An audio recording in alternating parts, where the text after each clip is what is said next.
आज आप सब सुनेंगे गुरुवार व्रत की कथा। प्रत्येक गुरुवार को जो कि भगवान बृहस्पति देव की कृपा प्राप्ति के लिए व्रत को धारण किया जाता है। जो भी भक्त सच्ची श्रद्धा के साथ नियम और निष्ठा के साथ गुरुवार का व्रत धारण करते हैं तो भगवान बृहस्पति देव की कृपा से उनके सभी प्रकार के दुख और कष्ट दूर होते हैं तथा सभी प्रकार के सुख और समृद्धि की प्राप्ति होती है।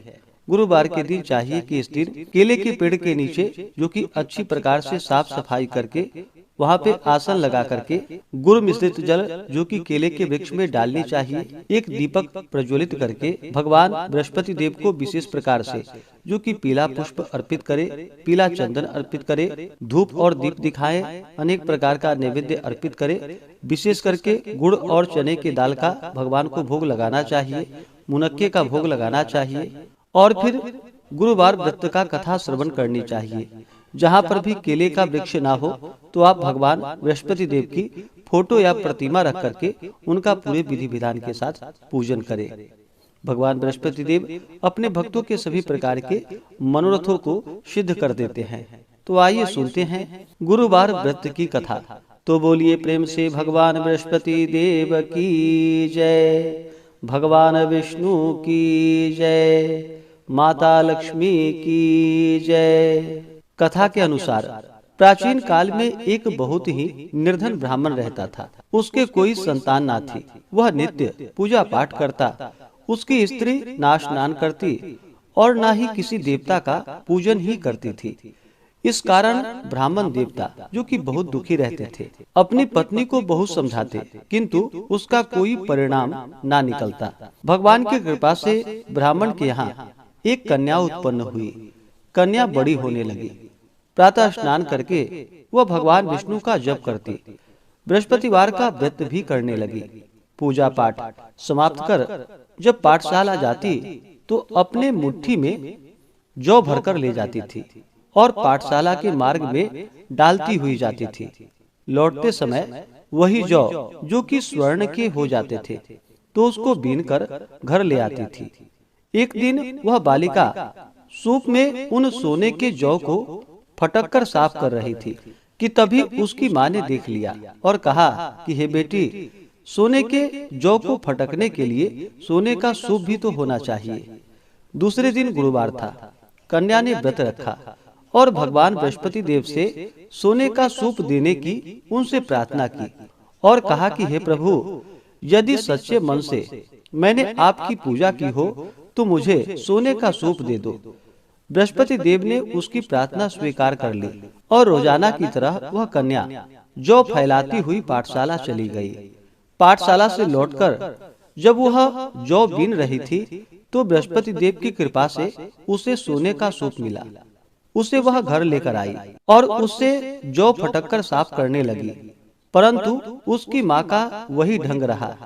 एक दिन की बात है, कन्या सोने के सूप में जब जौ को साफ कर रही थी उस समय उस नगर का राजकुमार वहां से निकला।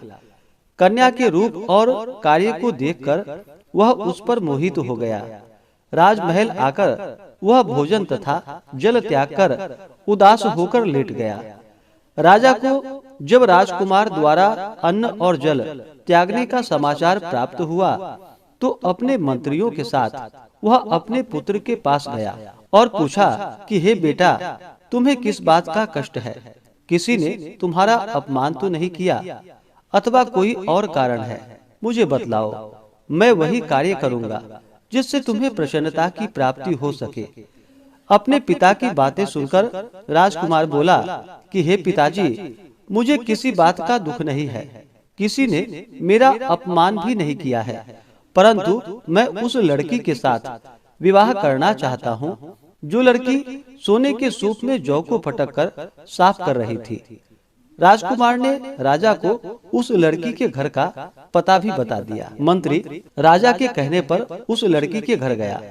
मंत्री ने ब्राह्मण के समक्ष राजा की ओर से निवेदन किया और फिर कुछ ही दिनों के बाद ब्राह्मण की कन्या का विवाह राजकुमार के साथ संपन्न हो गया। और फिर क्या था, कन्या के घर से जाते ही ब्राह्मण के घर में पहले की भांति गरीबी का निवास हो गया। एक दिन दुखी होकर ब्राह्मण अपनी पुत्री से मिलने के लिए गया। बेटी ने पिता की अवस्था को देखा और अपनी माँ का हाल पूछा।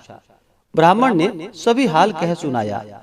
कन्या ने बहुत सा धन देकर अपने पिता को वहां से विदा कर दिया, लेकिन कुछ ही दिनों के बाद फिर वही हाल हो गया।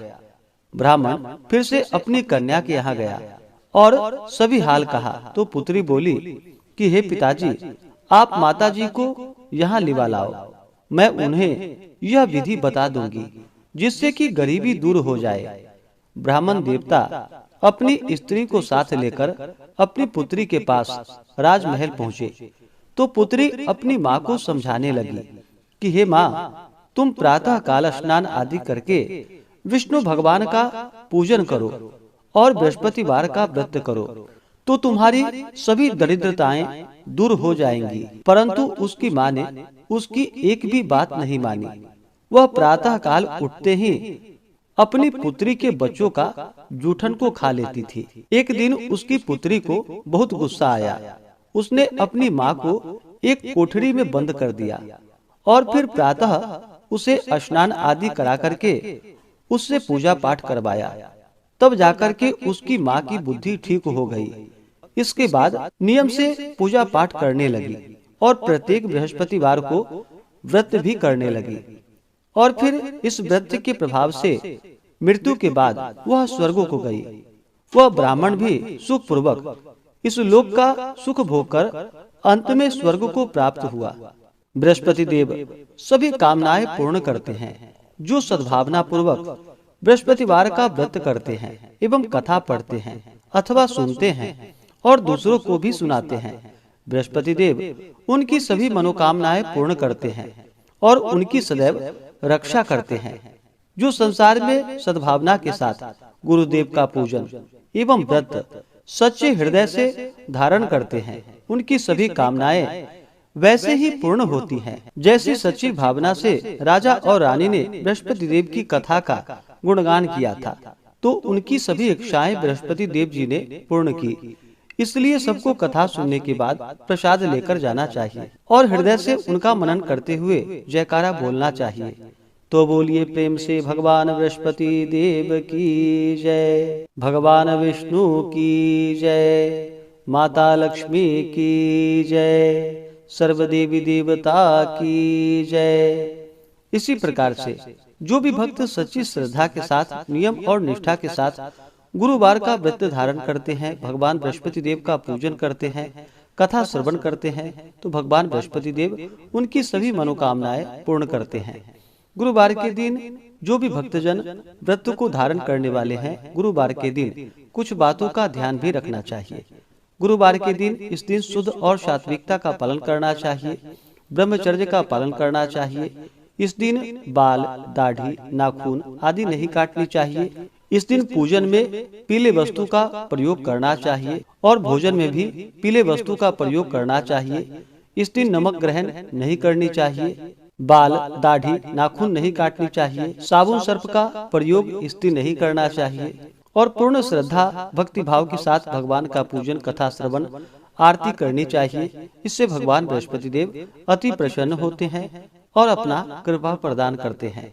तो आशा करता हूँ कि यह जानकारी आपको अच्छा लगा हो। इसी प्रकार से कथा को सुनने के लिए, व्रत पूजा के बारे में जानने के लिए चैनल पे अगर आप पहली बार आए हैं तो चैनल को लाल बटन दबा करके सब्सक्राइब करें, साथ में बेल आइकन घंटी को दबाएं ताकि आने वाली वीडियो का नोटिफिकेशन आपको समय से मिलता रहे।